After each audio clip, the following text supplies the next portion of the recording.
इस समाज को समर्पित करता हूँ। साथियों, हाथों से बनाया था शोषित समाज दल, आज शोषित समाज दल भी अपना नेता निशिकांत सिन्हा को चुन लिए हैं। ना तो हमें सत्ता में भागीदारी मिली और ना ही तो राजनीति में इतनी हिस्सेदारी मिली। हमने सबको सत्ता में बैठाने का काम किया, लेकिन बदले में हमें सिर्फ और सिर्फ उपेक्षा मिली। उनका जो शासन था वो न्याय, धर्म और जन कल्याण पर आधारित थी। और आज जब हम एक नई राजनीति चेतना का आरंभ कर रहे हैं तो हमें वही सोच को लाने की जरूरत है जो कभी सम्राट अशोक हम लोगों के लिए लेकर आए थे। जन कल्याण की सोच और नीतियों में जन सेवा की सोच। लेकिन ये हमारे समाज की विडंबना है कि जिस सम्राट अशोक ने इस देश पर अपना नेतृत्व किया, आज उनके इतिहास को, उनके विरासत को हम संजो नहीं पाए और उनके इतिहास और विरासत को हमने किताबों में बंद कर दिया और अपने हक की लड़ाई के लिए यहाँ के सत्ता के गलियारों में घुस। साथियों, और साथ ही साथ हमारे नायक, हमारे आदर्श जगदेव बाबू को भी भूलने की जरूरत नहीं है। जगदेव बाबू एक नेता नहीं थे, वो एक आंदोलन थे, वो एक विचार थे, वो एक मशाल थे। उन्होंने कहा था जिसकी जितनी संख्या भारी उसकी उतनी हिस्सेदारी। और यह सिर्फ एक नारा नहीं था, एक सामाजिक न्याय की हुंकार थी। और उन्होंने सीधे और साफ कहा था कि 10 का शासन 90 पर नहीं चलेगा और मेहनत करेगा धोती वाला और राज करेगा टोपी वाला, ये नहीं चलेगा।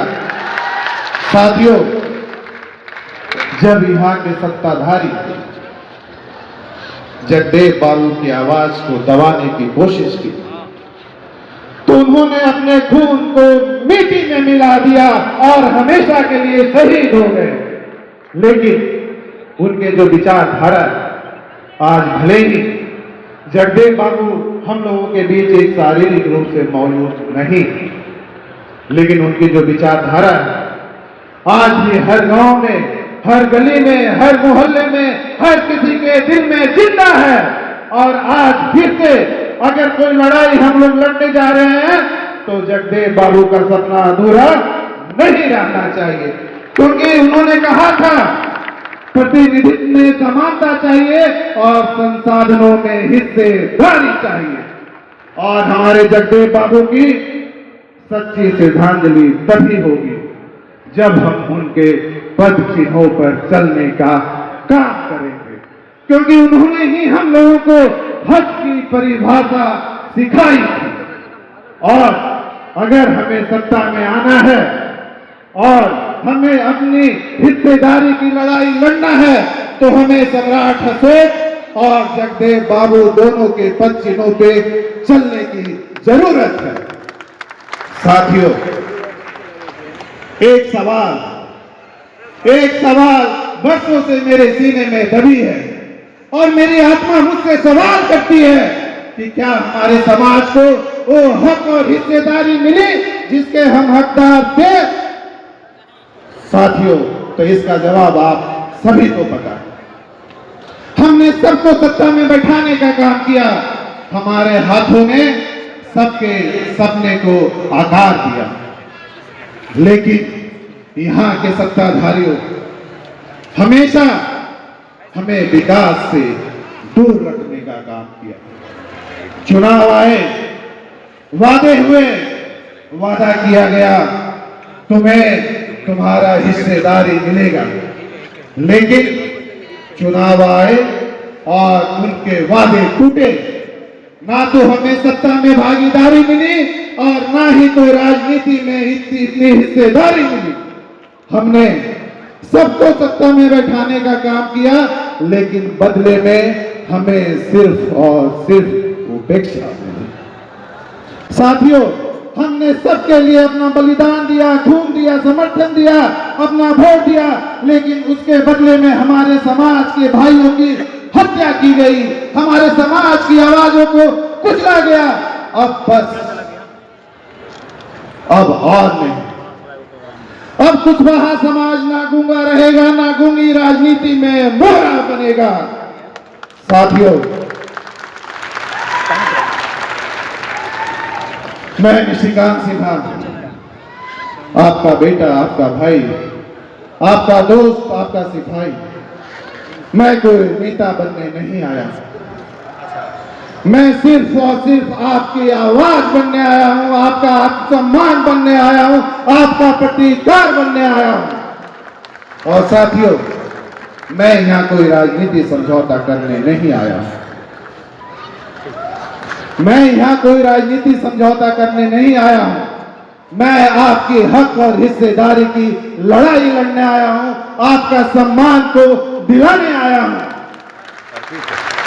और मैं आप लोगों को वादा करता हूं कि जहां अन्याय होगा, निशिकांत वहां आवाज बनकर खड़ा रहेगा, और जहां अत्याचार होगा, निशिकांत वहां तलवार बनेगा, और जहां समाज को पीछे छोड़ा जाएगा, निशिकांत वहां बदलाव बनेगा, और जहां समाज को दरकिनार किया जाएगा, निशिकांत वहां ढाल बनेगा, और जहां आपका सम्मान छीना जाएगा, निशिकांत वहां प्रतिकार बनेगा। साथियों, अब हम सिर्फ जातीय गणना तक नहीं सीमित रहेंगे, हम अब मुख्य नीति निर्धारक बनेंगे। और हम अब सिर्फ सहयोगी नहीं, अब हम नेतृत्व करेंगे, और हम सिर्फ अब भाषणों में नहीं, अब हम दिल, संसद और सरकार में दिखेंगे। अब हमारी एकता को कोई तोड़ नहीं सकता, और अब हमारे समाज को कोई रोक नहीं सकता। अब हम इतिहास देखने का इंतजार नहीं करेंगे, अब हम इतिहास रचने का इंतजार करेंगे।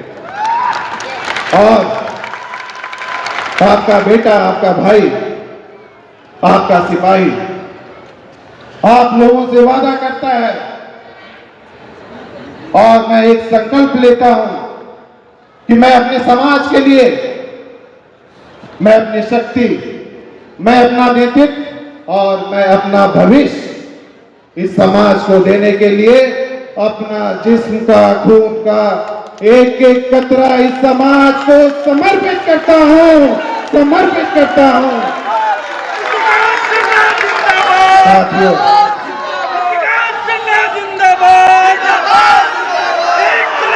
साथियों, आप लोगों का यही प्यार और यही समर्थन मुझे इस लड़ाई में ताकत देती है। और साथियों, आज का मैं जो दिन है, ये मैं कोई भाषण देने के लिए नहीं आया हूं, मैं सिर्फ और सिर्फ आप लोगों को जगाने के लिए आया हूं, ताकि आने वाले समय में आप अपने हक की हिस्सेदारी के लिए लड़ाई लड़े, और जो सम्राट अशोक एक इतिहास रच कर गए थे, वो फिर से हम लोग इतिहास रचने का काम करेंगे। और हम लोग जो बोलते हैं, हमारा समाज जो बोलता है कि हम सम्राट अशोक के वंशज हैं और जगदेव बाबू के अनुयायी है, सब झूठ, सब झूठ। अगर आप सच में सम्राट अशोक के वंशज होते तो आप दूसरे का झंडा ढोने का काम नहीं करते। सम्राट अशोक के वंशज कभी भी दूसरे का झंडा नहीं ढोए, तो हम फिर किसी और का झंडा और किसी का झोला क्यों ढोने का काम करेंगे। हम तो उन्हीं के वंश हैं, हम तो उन्हीं के अंश हैं, और हम जगदेव बाबू के अनुयायी भी हैं, तो हम झंडा ढोने का काम नहीं करेंगे, हम खुद पूरे देश को झंडा ढुलवाने का काम करेंगे। और आने वाले समय में अपना हक और हिस्सेदारी लेकर रहेंगे। इसके लिए आप सभी को एकत्रित होने की जरूरत है, और सिर्फ मैं आप लोगों के लिए अपना सब कुछ छोड़कर अपना व्यापार, अपना बिजनेस, अपना परिवार, अपना बच्चे, अपने सब कुछ छोड़कर सारा कुछ सिर्फ समाज के लिए मैंने दाव लगाया, ताकि आने वाले समय में हमारा समाज एक मजबूत और एक सशक्त समाज बने। आने वाले समय में हमारा 90% समाज को उनके हक और हिस्सेदारी मिले और आने वाले समय में हमारा बिहार एक विकसित बिहार बने। समाज के नेता या सरकार इस पर बोलने के लिए तैयार है। बात सिर्फ हत्याएं की नहीं है, बात सिर्फ एक व्यक्ति की हत्या की नहीं है। बात है कि हमारे समाज की पहचान को मिटाने की कोशिश की जा रही है। बात यह है कि हमारी विरासत को खत्म करने की कोशिश की जा रही है और इस हत्याएं पे सरकार मौन है, प्रशासन चुप है और न्याय व्यवस्था तमाशा देख रही है। क्या कुशवाहा समाज की जान की कोई कीमत नहीं? क्या हमारे आंसू, हमारे खून, हमारे मातम का कोई मोल नहीं? जब भी हत्याएं होती है, मुख्यमंत्री साहब व्यस्त है, सरकार चुप है और हमारे समाज के नेता गायब है और हमारे नौजवान मरते जा रहे हैं। पटना में दिन दहाड़े हमारे समाज के भाइयों को गोली मार दी जाती है। सीतामढ़ी में हमारे भाइयों की निर्मम हत्या की गई। सीतामढ़ी के बाद सासाराम में हमारी स्नेहा कुशवाहा बहन की हत्या करके फांसी पे लटकाया गया और उसके माता पिता को अपनी ही बेटी की लाश देखने की चाहत पूरी नहीं हो पाई।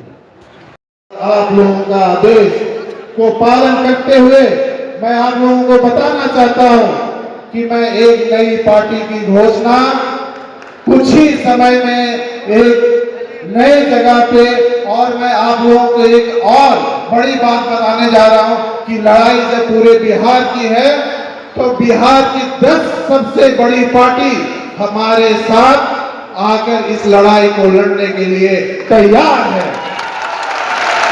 और इसकी घोषणा 10 पार्टियों के साथ हम शायद हफ्ता 10 दिन के बाद प्रेस कॉन्फ्रेंस करके करने वाले हैं। और उदाहरण के लिए मैं बता रहा हूं कि जो देश की सबसे बड़ी पार्टी थी और अभी भी है, जिन्होंने बिहार के लोगों को एक सपना दिखाने का काम किया था, और जितने भी बिहार में अभी तक नेता बने हैं सब उसी पार्टी के प्रोडक्ट हैं। आप सब लोग इस पार्टी को जानते होंगे, जनता पार्टी भी आज हमें अपना नेता चुन लिए हैं और इसके लिए मैं जनता पार्टी के सभी सदस्यों को मैं बहुत बहुत धन्यवाद देता हूं। तो जनता पार्टी के हमारे अध्यक्ष हैं और उनके सीनियर लोग हैं, आप इनके लिए एक बार जोर से ताली बजाइए। ये 2025 जो चुनाव होगा वो जनता पार्टी हमारे नेतृत्व में हम लोग मिलके करेंगे और हमारे साथ विलय भी करेंगे। और दूसरी जो सबसे बड़ी पार्टी मैं आपको बताना चाहता हूं, जिनकी हम हमेशा बात करते हैं, जो हमारे आदर्श रहे हैं, हमारे जगदेव बाबू, जो जगदेव बाबू की ओरिजिनल पार्टी थी, जिन्होंने खुद उन्होंने अपने हाथों से बनाया था शोषित समाज दल। आज शोषित समाज दल भी अपना नेता निशिकांत सिन्हा को चुन लिए हैं और शोषित समाज के भी अध्यक्ष और उनके कार्यकर्ता यहाँ पे मौजूद है। तो हम लोग 10 बड़ी पार्टी के साथ, ये तो सिर्फ अभी 2 पार्टी का मैंने आप लोगों को उदाहरण दिया है, अगले समय में 10 बड़ी पार्टी के साथ हम लोग हमारे साथ विलय होने वाले हैं और 2025 का जो चुनाव है हम लोग साथ में लड़ने वाले हैं, ताकि आने वाले समय में बिहार की जनता को एक नया विकल्प देने का काम करें और बिहार को एक विकसित बिहार बनाने का काम करें। इसके लिए मुझे आप सभी लोगों का आशीर्वाद और साथ की जरूरत है। आप लोग हमारे साथ तैयार हैं? इस लड़ाई में साथ देने के लिए तैयार हैं? तो फिर से अगले बार मैं आप लोगों को बुलाने वाला हूं और बहुत बड़ी खबर आपको हफ्ते 10 दिन के अंदर देने वाला हूं और फिर इसी ताकत को हम लोग अभी मौसम को देखते हुए गांधी मैदान में हमने रैली नहीं रखी थी और मौसम ठीक होगा तो चुनाव के पहले हम इस आगाज को गांधी मैदान से आज बापू सभागार से तो हक की हुंकार लगी है और उस समय गांधी मैदान से बदलाव की हुंकार लगेगी। इसलिए आप लोग अपना कमर कस लीजिए और लड़ने के लिए तैयार हो जाइए।